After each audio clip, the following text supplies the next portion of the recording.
Should you give feedback or any kind of comment in a classes and social dancing environment to other people? That is a question that keeps reoccurring, and this video is based on a request, so hopefully I can help you out.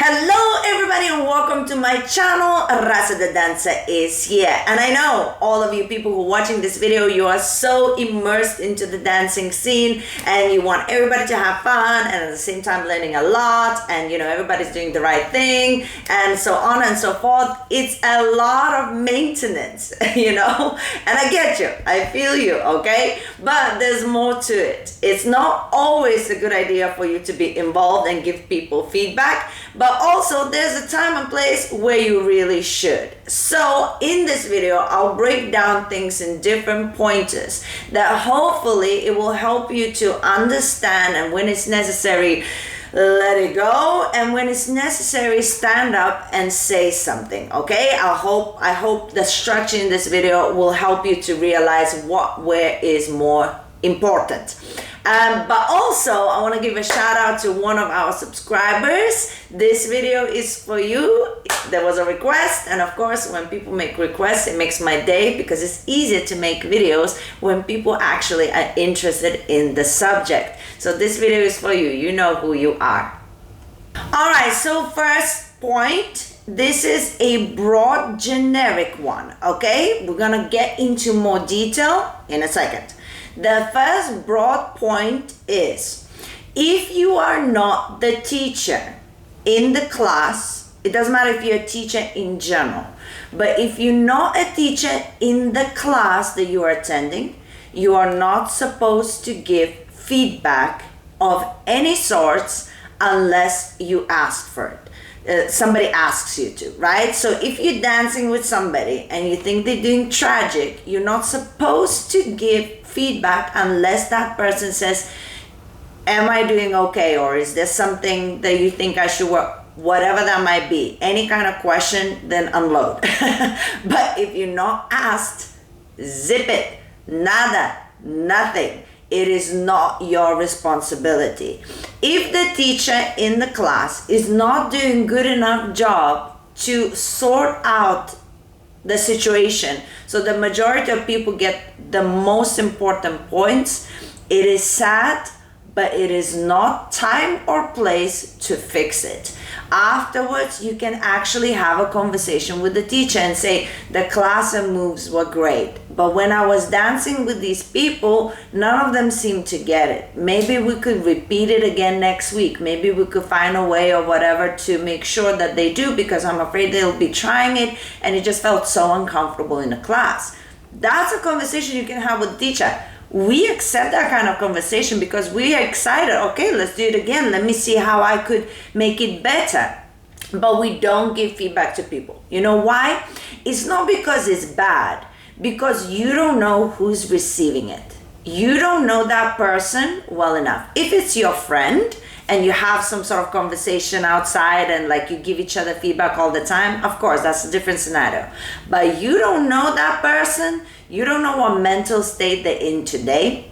You don't know their personality in general, how they feel. If a woman gives feedback to a man, sometimes the feathers get like, you know what I mean? Or vice versa, like, who are you to tell me? You know what I mean?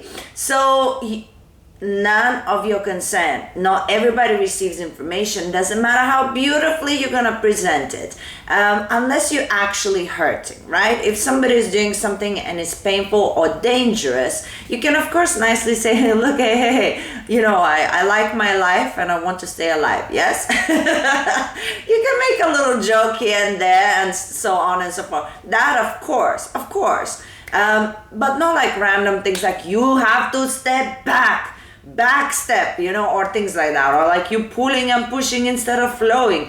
Not for you to comment. So that's a generic first point.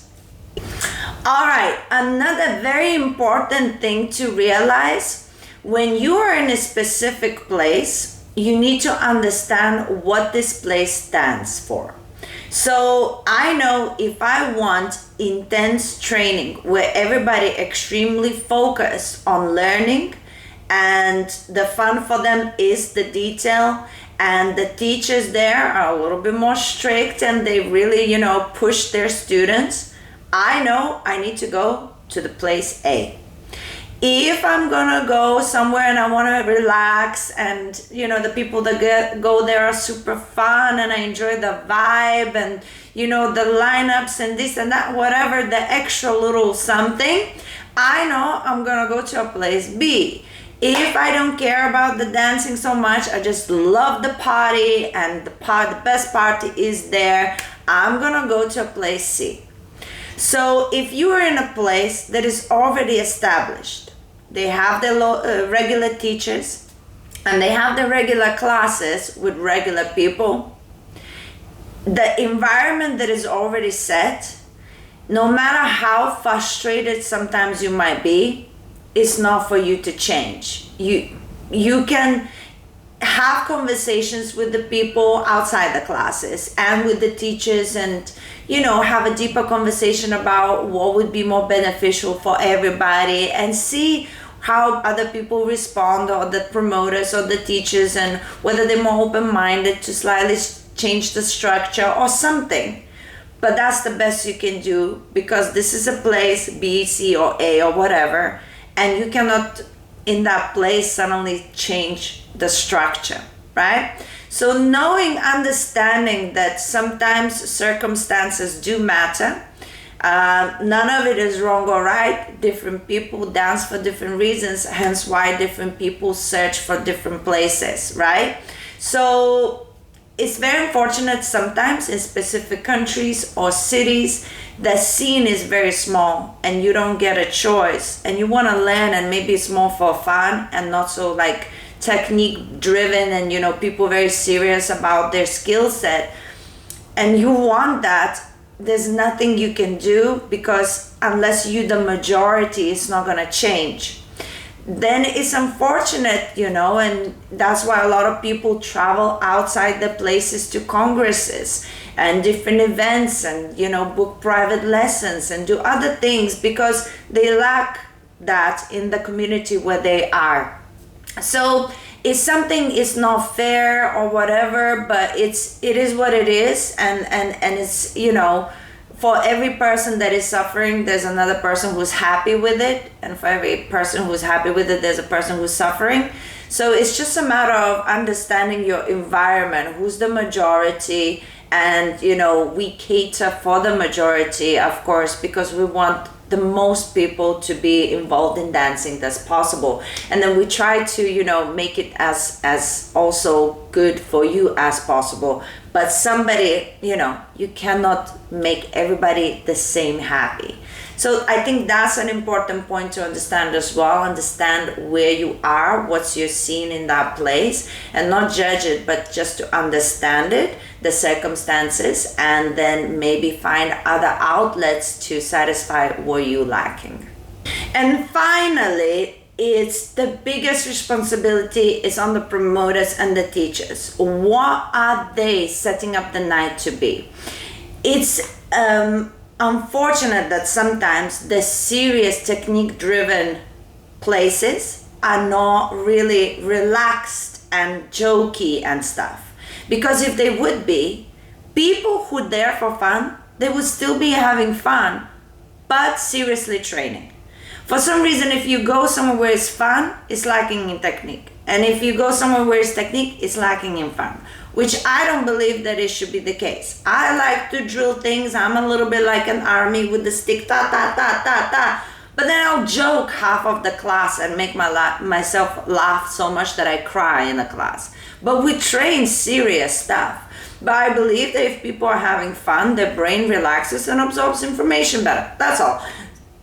Oh my God, I'm so passionate. I am dying before my time. I'm dying in real time. Oh guys, if you don't see another video in a couple of days, make sure you find me. I'm in London. So I believe that we should encourage our teachers to, if they're serious, to relax a little bit, and if they relax, to be a bit more serious. It's finding that that tone that actually invites people and makes them relax, and yet we teach and train. And if we create that environment, nobody will know any better. You know what I mean? But because we are kind of like, we are so afraid that the people will not stay in the classes, they'll stay.